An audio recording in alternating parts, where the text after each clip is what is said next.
Chet Atkins' arrangement of Both Sides Now, one of my all-time favorite tunes, is more than just a guitar piece to me. It's truly was the seminal piece in my development as a fingerstyle guitarist. In fact, it was the first time I thought to myself, maybe I can actually do this. Now, before I dive into the performance, I want to share a few musings on what this piece means to me and the history behind my playing. And my hope is that these lessons will help you in your own journey and development. But if you're just here for the music, no problem. If you don't want to hear me blathering on and on, I get it. You can jump straight to the performance via the chapter link in the description below. I will not be hurt if that's the case. If you want to listen, I have a few things to share. So I learned this piece back in high school. Yes, just a few years ago. And at that time, I had a singular goal, and that singular goal was getting into a guitar program at the University of Wisconsin-Milwaukee. And at the time, I was lucky enough to have an instructor in town who was quite the Chet Atkins aficionado. And so he was able to push me to a level where I actually could pass that audition.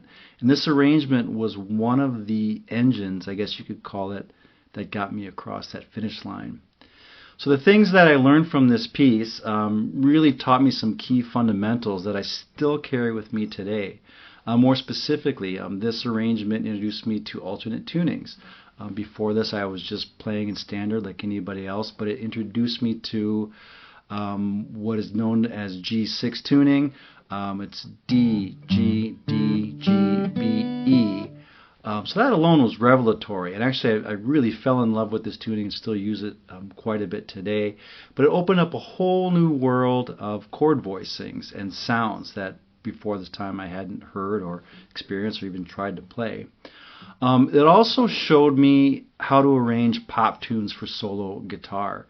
That's something that's really become a staple of my style. If you know my work, I do this a lot, and this opened up the idea that you can take these vocal pop tunes or whatever and arrange it and really make it work as a solo guitar piece. Pretty influential. In terms of technique, I think this was probably the first one where I learned to really hold down a rock steady alternating bass line, just the usual that kind of thing, which was so emblematic of Chet's playing. So keeping that together, keeping my eye on the inner voices, and really allowing that vocal melody to sing up on top. Also, in terms of tone development, this was a tune where I really started to develop the foundational elements of my right hand technique. Of course, I honed over the years and got better, but it was this tune that I really started to learn how to get a quality sound out of fingerstyle guitar playing.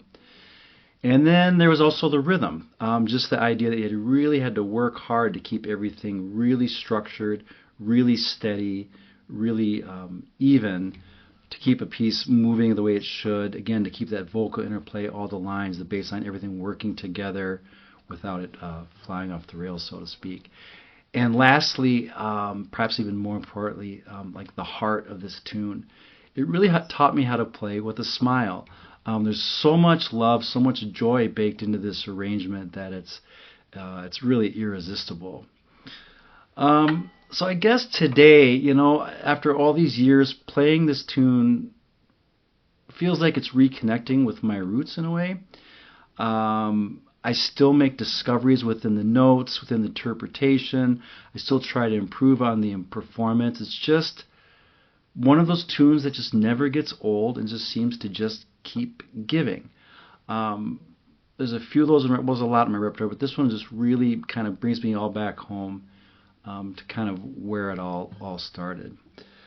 So my hope is that this also gives you a little inspiration in your own work, and that you can find similar moments in your own life and development as a player.